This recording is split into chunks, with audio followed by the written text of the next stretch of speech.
Está no ar, o Jornal Regional. Olá, amigo telespectador da rede de TV Mais, TV Arte HD. Estava com o encontro marcado com vocês, porque está começando mais uma edição do Jornal Regional. E nós vamos acompanhar juntinhos as seguintes manchetes. Reunião com ministros, Lula veta cortes e fala de plano nacional contra o crime. Organização Internacional diz ter provas da vitória de Edmundo Gonzalez na Venezuela. MP Eleitoral pede que TSE casse chapa de Castro, Pampolha e presidente da Alerj. Unidade do Corpo de Bombeiros em Piabetá, em Magé, já é uma realidade. STF dá início a julgamento que determina até onde jornalistas são responsáveis por entrevistados. E uma frente fria avança para a região sudeste do país. Essas e outras notícias vocês conferem agora no Jornal Regional. Em segunda reunião ministerial, o presidente pede cautela nas eleições de 2024. O presidente Lula fez a segunda reunião ministerial do ano e exaltou as conquistas do governo e cobrou o empenho dos ministros para que o mandato deixe uma marca positiva para a população. O encontro no Palácio do Planalto durou cerca de 7 horas e terminou com a garantia do presidente de que não haverá reforma ministerial. Trocando em miúdos, não haverá troca de ministros. A reunião contou com a presença dos 38 ministros, além de presidentes de bancos e empresas estatais. Cada ministro teve 5 minutos para fazer um balanço das ações realizadas em 1 ano e 7 meses de governo e os desafios até o fim do ano. Lula cobrou o otimismo da equipe e exaltou os avanços dos indicadores econômicos. Os nossos números até agora são todos positivos, apesar da perspectiva de uma crise internacional, sabe, que o dólar vem causando no mundo inteiro. A gente se mantém muito equilibrado, sabe? A gente se mantém numa situação boa, o emprego está crescendo, o salário está crescendo, a massa salarial está crescendo, o desemprego está caindo, ou seja, e a inflação está totalmente equilibrada. Quero dizer para vocês, se alguém tiver com pessimismo, por favor, me procure para me passar um pouco de otimismo para vocês. O ministro da Fazenda, Fernando Haddad, defendeu um reforço na estratégia da equipe econômica para atingir a meta fiscal e enfatizou a necessidade de ampliar receitas e, ao mesmo tempo, reduzir gastos. Corte, gente. Se precisa ajustar, ninguém vai estar com um sorriso na orelha, mas é necessário e o corte em função do compromisso reiterado muitas vezes pelo presidente da República de compromisso com sua política fiscal. Outro tema sensível para o governo é a segurança pública. Lula disse que pediu ao ministro da Justiça, Ricardo Lewandowski, a elaboração do esboço de uma política nacional para a área e defendeu diálogo com as polícias estaduais e as guardas municipais para o combate ao crime organizado. A gente sabe a dificuldade que é a segurança pública, a gente sabe a organização que está acontecendo no crime organizado nesse país e no mundo inteiro, porque o crime organizado virou uma multinacional de delitos e muitas vezes estão muito à frente, sabe, da própria polícia dos estados. A gente não quer ter ingerência e nem quer mandar. A gente quer compartilhar ações conjuntas com a definição concreta na Constituição do papel de cada um de nós. Vocês vão acompanhar a seguir que o presidente declarou que time que está ganhando não se mexe. Em time que está ganhando, a gente não mexe. A gente continua o jogo para a gente poder terminar com uma vitória robusta, absoluta, muito melhor, mas muito melhor do que aquilo que nós já fizemos até agora. O presidente cobrou de cada ministro um esforço para permitir que o terceiro mandato dele deixe uma marca para a população. Que a gente não pode terminar um mandato sendo apenas mais um governo. Sabe? Mais um governo, e sai um governo e entra outro governo, e sai um governo, e as coisas não evoluem muito, as coisas não avançam muito. Ou seja, eu fico sempre imaginando quantos degraus na escala social o povo pobre vai subir. Porque é isso que conta quem governa. Brasil, México e Colômbia voltam a cobrar do Conselho Eleitoral da Venezuela a divulgação dos resultados das urnas. A organização internacional Carter Center diz ter dados que comprovam a vitória de Edmundo González nas eleições na Venezuela. No comunicado conjunto, os três países pedem que as forças de segurança da Venezuela garantam os direitos democráticos no país. As forças de segurança do país já prenderam mais de 2.000 manifestantes contrários ao líder Nicolás Maduro. Na nota assinada pelos ministros das Relações Exteriores, os três consideram fundamental a apresentação do resultado das eleições pelo Conselho Nacional da Venezuela e pedem a divulgação transparente dos resultados eleitorais. Pedem ainda a verificação imparcial dos resultados, respeitando o princípio fundamental da soberania popular, e reiteram a posição de apoiar os esforços de diálogo e busca de entendimento que contribuam à estabilidade política e à democracia no país. Com base nas atas coletadas pela sociedade civil e por representantes de partidos opositores, a organização internacional Carter Center aponta Edmundo González como vencedor das eleições venezuelanas. Segundo entrevista da organização ao jornal Folha de São Paulo, os resultados coincidem com uma pequena amostra de dados coletados pelos observadores da instituição no dia da votação. A opositora Maria Corina Machado voltou a falar com a imprensa internacional e disse ter planilhas e dados que confirmam a vitória de Edmundo González. Nesta quinta, a vice-presidente da Venezuela, Delcy Rodrigues, convocou embaixadores no país para uma reunião. Criticou a estratégia da oposição de reunir, digitalizar e publicar cadernos de votação para reivindicar a vitória. Histeria coletiva. E falou aos embaixadores que existe uma histeria internacional em relação às eleições venezuelanas.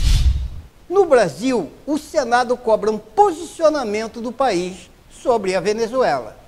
Aqui no Brasil, a Comissão de Relações Exteriores e Defesa Nacional do Senado aprovou convites para que o assessor de assuntos internacionais, Celso Amorim, e o chanceler Mauro Vieira expliquem a posição do Brasil sobre a eleição na Venezuela.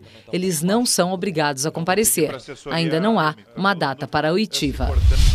Bom, o que está acontecendo é que a censura no país se intensifica. Nicolás Maduro anunciou a suspensão do Twitter, o X, na quinta-feira, dia 8, por 10 dias. A medida levanta preocupações sobre a liberdade de expressão no país, especialmente considerando que a plataforma tem sido usada pela oposição para denunciar os abusos cometidos pelo regime. E uma unidade do Corpo de Bombeiros em Piabetá, em Magé, já é realidade. A iniciativa é do deputado Vinícius Cozzolino, anunciada em 2023, solicitando a implementação de uma unidade do Corpo de Bombeiros no 6º distrito da cidade. Ela foi atendida e o bairro de Fragoso sediará o futuro destacamento da corporação. Acompanhem com Dilma Beck.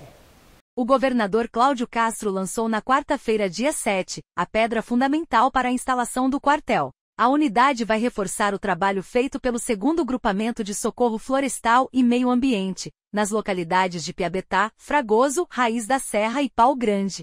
Projetada pela Diretoria-Geral de Engenharia, Arquitetura e Obras da corporação, com apoio de uma equipe multidisciplinar formada por arquitetos e engenheiros, o novo quartel terá infraestrutura completa. A obra ficará a cargo da Prefeitura de Magé, responsável pela cessão do terreno e pela construção das instalações. Ao Corpo de Bombeiros caberá a equipagem e a distribuição estratégica de efetivo, equipamentos e viaturas para a unidade. Com esse novo destacamento em Magé, vamos ampliar o atendimento de excelência em prol da população da região. A nova unidade operacional vai atender mais de 100.000 habitantes em Magé e quase 120.000 moradores de Duque de Caxias, declarou Cláudio Castro. O distrito tem a maior parte populacional concentrada na região e responde, dentre outros, a um dos maiores centros empresariais. O equipamento público é de extrema importância para evitar a demora no socorro e atendimento necessários aos moradores e comerciantes, declarou o deputado Vinícius Cozzolino.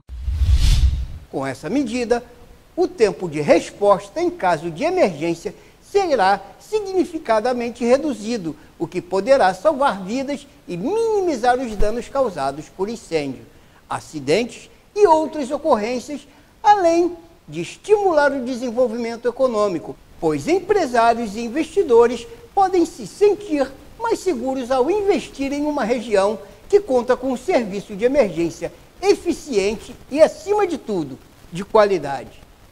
E o Ministério Público pede a cassação de Cláudio Castro, do seu vice e do presidente da Alerj.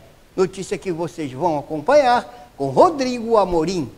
O Ministério Público Eleitoral recorreu ao Tribunal Superior Eleitoral para pedir a cassação do governador do Rio de Janeiro, Cláudio Castro, do PL, e do vice-governador Tiago Pampolha, do União, e do presidente da Assembleia Legislativa, Rodrigo Barcelar, do União, por abuso de poder político e econômico e condutas vedadas no ano eleitoral de 2022. No recurso contra a absolvição por maioria apertada, 4-3, no Tribunal Regional Eleitoral, a Procuradoria cita desvios de finalidade eleitoral em projetos e programas da Fundação CEPERJ e UERJ que somam quase R$1 bilhão. Segundo apurou o Tribunal de Contas, TCE. A Procuradoria Regional Eleitoral pede ainda antes da cassação a anulação do julgamento do TRE Rio de Janeiro porque a decisão publicada, acórdão, não fez o devido esclarecimento sobre as condutas imputadas a cada réu. As apurações dos órgãos de contas e do MP Eleitoral indicaram que as eleições no estado do Rio foram impactadas pela contratação temporária de mais de 28 mil pessoas em projetos, como Esporte Presente, Casa do Trabalhador, Observatório do Pacto Rio de Janeiro para Todos, Cultura para Todos, Casa do Consumidor e do Trabalhador, Esporte Presente, etc. Além da cassação de Castro, de Pampolha e de Barcelar, corroborada pelos desembargadores vencidos como relator original, e o presidente do TRE Rio de Janeiro, a Procuradoria Regional Eleitoral pleiteou a inelegibilidade do governador e do presidente da Alerj até 2030, por ter entrado tardiamente na chapa majoritária. A pena aplicável ao vice pela legislação eleitoral é a cassação, sem a declaração de inelegibilidade, e o pagamento de multa pelo valor máximo aplicável pela legislação eleitoral. E o problema no Rio de Janeiro parece filme repetido. Eu me lembro até da música da Beth Carvalho, em homenagem ao Botafogo, mas fazendo a versão Rio de Janeiro. Esse é o Rio que eu conheço, esse é o Rio de Janeiro que eu gosto. Lamentável. E um acidente com um caminhão de farinha no início da madrugada de quarta-feira, dia 7, interditou a BR-116. É contigo, Dilma Beck. O acidente aconteceu na altura do quilômetro 101, rodovia Rio-Teresópolis, mais precisamente na Serra de Guapimirim. Após tombar, o veículo pegou fogo. O motorista do caminhão foi socorrido pela concessionária que administra a via e levado para uma unidade de saúde em Teresópolis. Ele inalou fumaça e sofreu escoriações. O trânsito ficou bastante tumultuado na serra entre Guapimirim e Teresópolis. Teresópolis recebe evento de integração do turismo regional no dia 20 de agosto. Notícia que vocês continuam acompanhando com Dilma Beck. O Hotel Sesc Alpina, em Teresópolis, receberá no próximo dia 20 de agosto o Encontro Fluminense da Federação Brasileira de Hospedagem e Alimentação, Integração do Turismo Regional. O evento, realizado pela Federação Brasileira de Hospedagem e Alimentação, com apoio da FEComércio RJ, Sesc e Senac, Sebrae Rio de Janeiro e parceria do Sincomércio, Teresópolis Convention e Visito Birô e Polo Teresópolis Gastronomia, reunirá empreendedores profissionais, fornecedores e líderes setoriais dos setores de turismo, gastronomia e hospitalidade das cidades de Teresópolis, Nova Friburgo, Petrópolis, Cachoeiras de Macacu e Guapimirim para palestras sobre governança, liderança e qualidade no atendimento, compartilhamento de experiências e realização de negócios.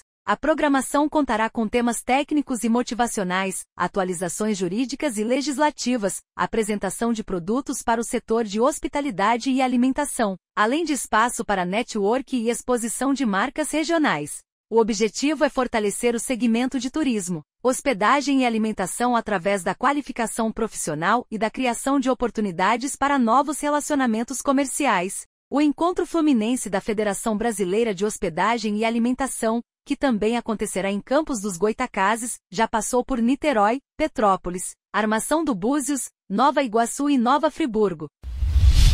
E agora uma notinha para vocês.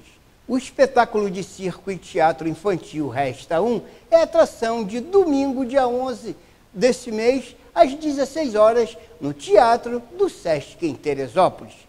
Selecionado pelo Edital de Cultura Sesc RJ Pulsar, o espetáculo já passou por unidades da instituição pelo Rio de Janeiro, São José de Meriti e Nova Iguaçu em julho.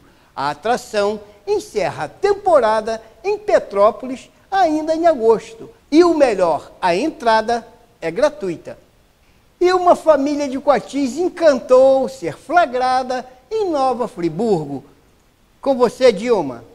Recentemente, uma extensa família de coatis foi avistada no Parque Estadual dos Três Picos, que abrange as regiões de Cachoeiras de Macacu, Nova Friburgo e Teresópolis. As imagens dos coatis foram capturadas pelas armadilhas fotográficas do projeto Aventura Animal, um projeto de monitoramento da fauna local. O vídeo com o registro viralizou nas redes. Biólogos ressaltam a importância dos coatis para o bioma e a importância de sua preservação. Assistam!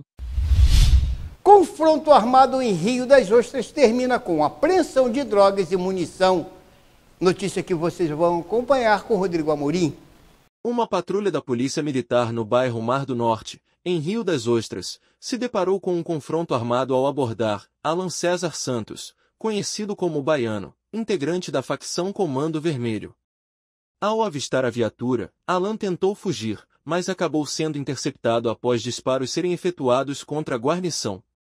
Durante a ação, além de Alan César, outros 3 suspeitos abriram fogo contra os policiais, que responderam prontamente. Após o cessar dos disparos, os agentes avançaram e encontraram uma mochila contendo 78 pinos de cocaína, 156 gramas. Além disso, foi apreendido um carregador de pistola calibre 9mm com 3 munições intactas. Nenhum policial ficou ferido durante a troca de tiros, e a viatura policial não sofreu danos. Todo o material apreendido foi encaminhado para a 128ª Delegacia de Polícia, onde as devidas providências foram tomadas. E tem novidades na previsão do tempo. Nós vamos acompanhar agora que uma frente fria provoca virada no tempo. Vocês acompanham com o Clima Tempo. Já no sudeste do país, a virada no tempo vai ser mais significativa em São Paulo, em cidades do sul de Minas e no Rio de Janeiro. A capital fluminense ainda vai amanhecer com sol no decorrer da sexta-feira. E a tendência de pancadas mais irregulares entre o final da tarde e o começo da noite, diferente de São Paulo, que já pode amanhecer com chuva. A temperatura máxima também não deve passar dos 19 graus e temos chance para chuva forte entre a noite da sexta-feira e a madrugada do sábado. Já em muitas áreas do litoral paulista, os acumulados podem ser altos, se aproximando dos 40 milímetros. Volta a chover aliviando um pouco o calor em Juiz de Fora, Divinópolis, Itajubá e Passa Quatro no sul mineiro. Já Belo Horizonte vai seguir com bastante sol e temperatura ainda podendo se aproximar dos 30 graus, mas sem previsão de chuva. Esse sistema que avança deve trazer um ar um pouco mais frio para a capital mineira entre o sábado e o domingo, já com madrugadas um pouco mais geladas. Em Vitória, a chance é de pouca chuva para esta sexta-feira, com predomínio de sol na maior parte do dia. Em relação às temperaturas, dia gelado em Porto Alegre, com mínima de apenas 8 graus e máxima que não deve passar dos 12. No Rio de Janeiro, os termômetros ainda alcançam os 28 graus. Em Cuiabá, o dia pode começar gelado, com mínima de 15, e a máxima já não deve passar dos 23. Já em Manaus, calorão de 37 graus. E o STF deu início ao julgamento que determina até onde jornalistas são responsáveis por entrevistados. Acompanhe. O plenário do Supremo se reuniu para discutir 2 embargos de declaração relacionados a um julgamento de novembro do ano passado, quando a Corte definiu que qualquer empresa jornalística é responsável pelo conteúdo das entrevistas veiculadas. A decisão abriu espaço para que a imprensa seja alvo de processos de calúnia e difamação, quando fontes ouvidas imputam crimes a terceiros. Esses embargos declaratórios não podem mudar o resultado do julgamento, mas diversas associações pediram que o Supremo dê mais detalhes sobre a decisão. Hoje, o relator do caso, ministro Edson Fachin, sugeriu que os meios de comunicação só podem sofrer punições se ficar provado que houve dolo ou negligência tendência evidente na veiculação de mentiras. E deixou claro que entrevistas ao vivo não entram nessa regra. A liberdade de imprensa goza de um regime de prevalência, sendo exigidas condições excepcionais para seu afastamento, quando em conflito com outros princípios constitucionais. É necessário também que as circunstâncias fáticas indiquem uma incomum necessidade de salvaguarda dos direitos da personalidade. Logo depois, o ministro Flávio Dino pediu mais tempo para estudar o caso e o julgamento foi suspenso. Me comprometendo, senhor presidente, de devolver a Vossa Excelência ainda no mês de agosto, para que nós possamos dar cabo a esta controvérsia. O jornalismo é uma das profissões mais importantes para uma sociedade democrática. É um veículo responsável por fornecer informações precisas e confiáveis aos cidadãos.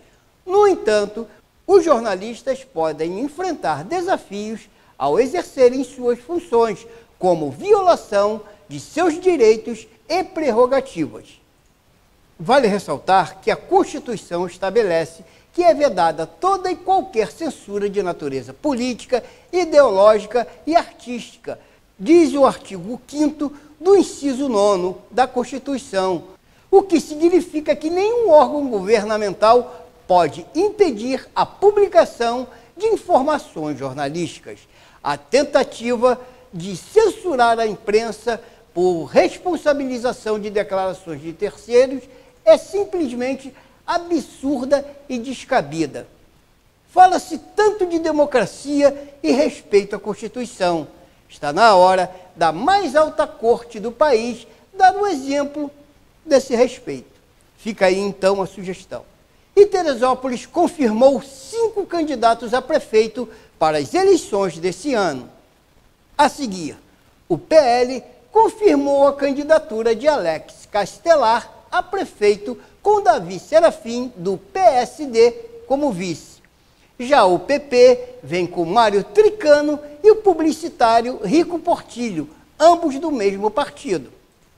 O União Brasil lançou o vereador e presidente da Câmara Legislativa de Teresópolis, Leonardo Vasconcelos, com Afaf Ribeiro de vice. Já o pessoal que representa a esquerda no município lançou Beixan a prefeito e Mônica Medrado, do PT, como vice. E em uma mudança de última hora, o pré-candidato do PRD, Dr. Maurílio, se uniu a Júlio Rocha, do Agir, e será o vice na chapa encabeçada pelo deputado estadual, irmão da prefeita de Guapimirim, Marina Rocha. E assim nós terminamos mais uma edição de final de semana do Jornal Regional. Agradecendo a você, amigo telespectador, que nos acompanham, a todos vocês que nos acompanham também pelas nossas plataformas, a nossa equipe técnica, desejando a todos vocês um excelente final de semana, ainda que com a possibilidade de tempo virado com frio e chuva. Muito obrigado e até a próxima edição.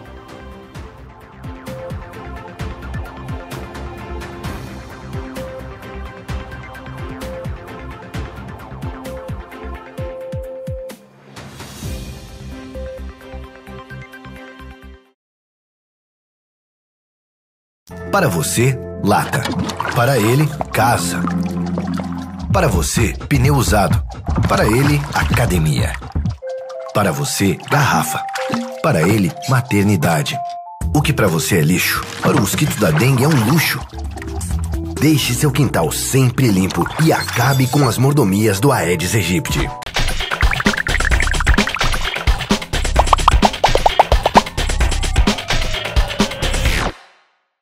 A violência contra a mulher pode começar silenciosa e tomar um caminho perigoso, mas todos nós podemos ajudar, percebendo, enfrentando e interrompendo a violência antes que seja tarde. Se você sabe de algum caso, acolha a mulher, ligue 180 para se informar e denuncie a violência. Vamos agir, encarar e mudar essa realidade. Feminicídio zero. Nenhuma violência contra a mulher deve ser tolerada. Brasil, União e Reconstrução.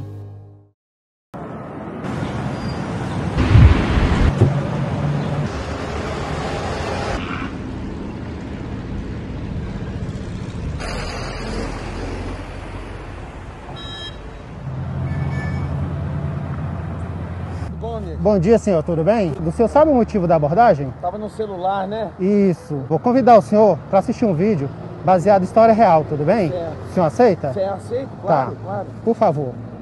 Ele tava mexendo no celular dele, mandando mensagem para alguém que ele estava esperando, só que ele tava nessa subida e ele não viu que tava vindo um caminhão na frente dele. Então ele jogou pro lado e me pegou de frente. Bom dia, senhores. A senhora sabe por que está sendo abordada? Desculpa, eu estava falando com minha filha. Pois é, a senhora estava no celular, foi flagrada utilizando o celular. E eu vou te convidar a assistir um vídeo junto comigo aqui, tudo bem? Eu amava dança, eu era dançarino. Nós estávamos preparando para ir para o carnaval para Correntina. Na Celândia Centro, ali próximo ao hospital, esse rapaz no Gol Prata, eu na moto.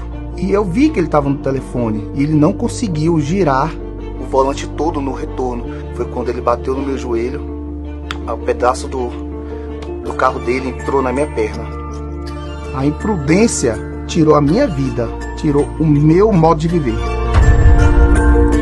Foi muito forte. E meu filho chegou a falecer na mesma hora, porque deu um efeito chicote nele. É questão de 1 milésimo de segundo. Olha a situação de você ouvir isso. Você nunca será o mesmo. Nunca.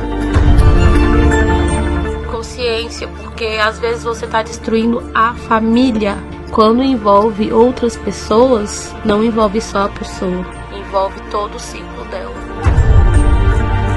Isso é uma conscientização, tá? Um vídeo para que o senhor evite fazer isso, perceber que o senhor tem criança, entendeu? E isso qualquer um está sujeito a acontecer. Ainda mais as pessoas mais jovens têm o costume de usar bastante celular, né? A tecnologia. Vamos fazer o melhor daqui para frente, né? Não utilizar o celular, né? Ela que é nova, ainda não está dirigindo. Contamos com o senhor, tá bom?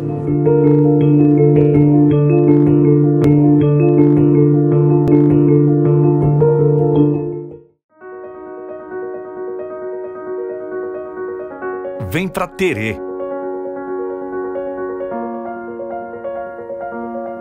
Descubra os encantos que Teresópolis reserva para você. Não importa a estação do ano, Terê está sempre pronta para você.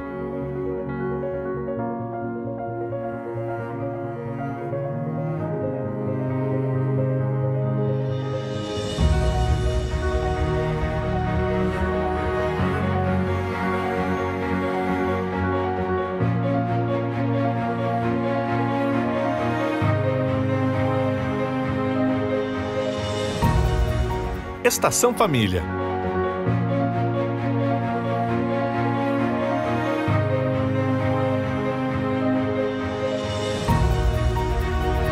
Estação Chocolate.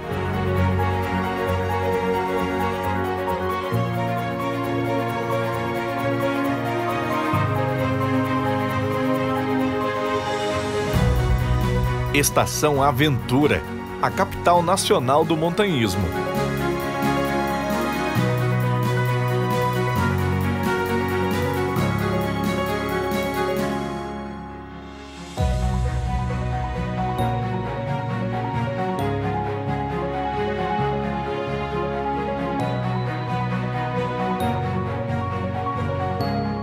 Estação Inverno.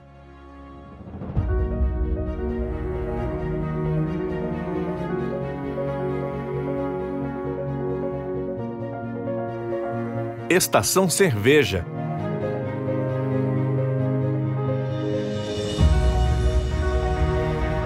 Rota cervejeira na capital nacional do lúpulo. Teresópolis, terra de luz.